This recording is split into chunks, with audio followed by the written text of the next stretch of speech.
I am so excited about our interview today. I've got Madeleine L'Engle coming from heaven, no less. Madeleine is the author of over 60 published works. Some are still being published posthumously, and she has a lot of advice to give about creative writing. Not quite sure how she's getting here.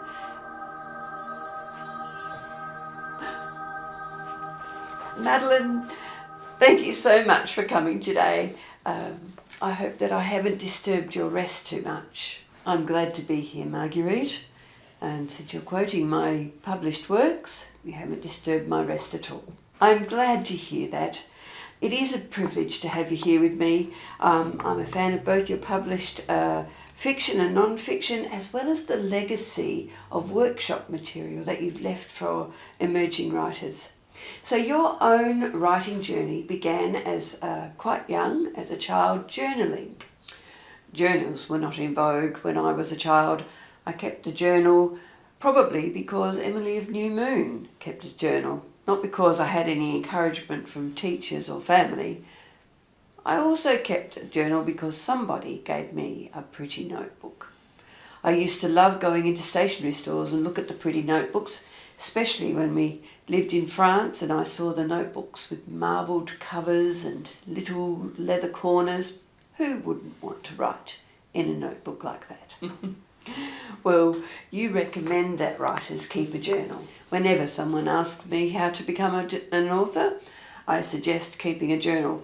A journal is a notebook in which one can, hopefully, be ontological. It's a place where you can unload and dump and let go.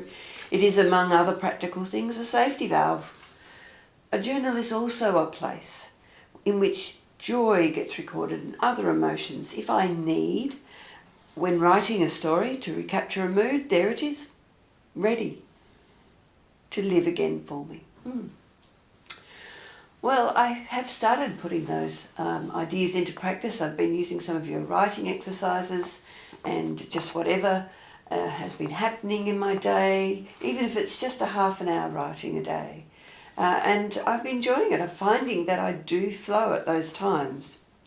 So you continued journaling, but you also began writing stories. I wrote stories because I was a solitary only child in New York City with no easily available library where I could get books. So when I had read all the stories in my bookcase, the only way for me to get more stories to read was to write them. And there was something vital about writing stories even at that age. When I was a child, story helped me to find out who I was in a world staggering from the effects of that war which was meant to end war, but which, alas, was the beginning of a century of continuing war.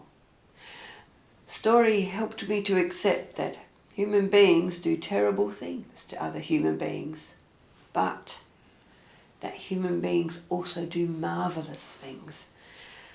Story was a mirror in which I could be helped to find the image of God in myself. So stories are a place to explore the image of God in human beings. Sometimes, as you say, a marred image. You also believe, though, that there is something vital about childlikeness and creativity. During the writing of a story, we need to return to that open creativity which was ours when we were children. We cannot be mature artists if we have lost the ability to believe, which we had as children. An artist at work is in the condition of complete and total faith. I've discovered that childlikeness does help me step into flow. For Christians, the faith you speak of is in God, but for all writers, it is also faith in our writer's gift. That's right. When I teach a writer's workshop, all I can teach are techniques. One cannot teach creative writing. Such writing is a gift. It is through the gifts of the Spirit that art comes, that love comes. But because we're human, we're never entirely sure. We know we haven't served the work as well as we would want to, But if I had to serve the work to my satisfaction, I would still be on my first novel, and that would be Pride. Well, when you talk about serving the work or serving the gift, you sometimes say the story knows more than you do. This is the incredible paradox of control and letting go, of having to have technique. Because if you do not have technique, nothing can speak through you. But then letting go so that the spirit of the work can move through you. You can have all the gifts in the world, and unless you have practiced your techniques, unless you have acquired the skills of your trade, your gifts will go unexpressed. So we practice our technique as we write, that's under our control, but we also let go for the spirit of our gift to flow through us. I do not control my stories, and most of the writers with whom I've talked agree with me. We listen to the story and must be willing to grow with it. But how do we know that the story is right? I know that the human calling is co-creation with this power of love. For example, my characters pull me and push me, take me further than I want to go, fling open doors to rooms I don't want to enter, throw me into interstellar space. And all this long before my mind is ready for it. An imaginary character is not limited. He does and says all kinds of things I don't expect and often don't want. When a character wants to do one thing and I want him to do another, the character is usually right. And so they are alive. I've only just started to write and I would like to have my work published, but I expect to face rejection emails. You published your first books between 1945 and 1951, and then you have what you describe as your decade of failure until your next book, 1962. What is your best advice for me? I started writing A Wrinkle in Time at the end of a decade of nothing but rejection slips. I had accepted myself as a failure as a writer, at least a failure in the world's eyes. I was writing because I had to. Being a writer doesn't necessarily mean being published. It's nice to be published, it's what you want. When you have a vision, you want to share it. But being a writer means writing. It means building up a body of work. It means writing every day. You can hardly say that Van Gogh was not a painter because he only sold one painting in his lifetime, and that to his brother. Do we say that Van Gogh wasn't a painter because he wasn't published?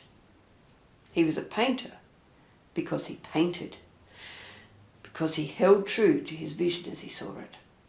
And I think that's the best example I can give you. Well, thank you, Madeleine. That is encouraging, and I intend to keep writing and submitting, despite rejections.